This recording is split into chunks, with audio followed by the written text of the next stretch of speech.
This example here, again, I want to draw my axes. I didn't have it pre-drawn this time. So we'll put the axes in.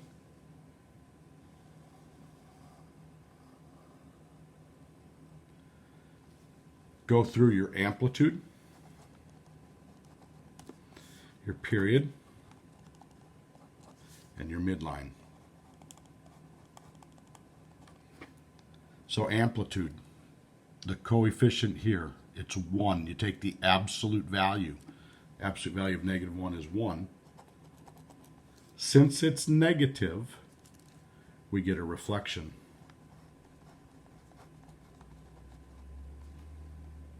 The period is always 2 pi over the coefficient of x. So 2 pi over 2, so the period is pi.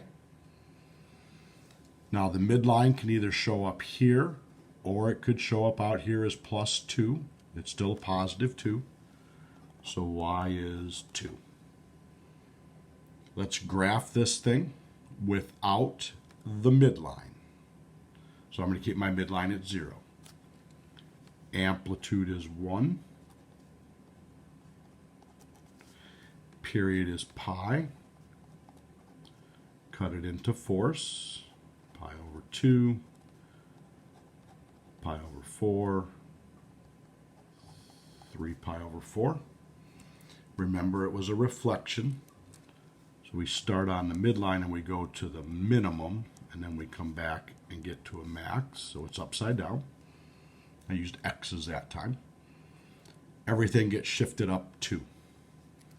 So x comes up 1, 2. New point right here.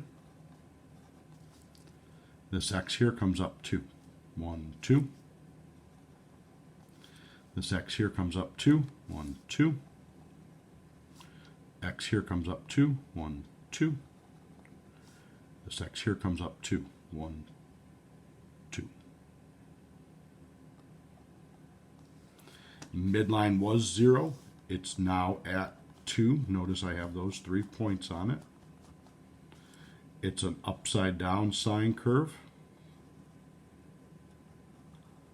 So there it is.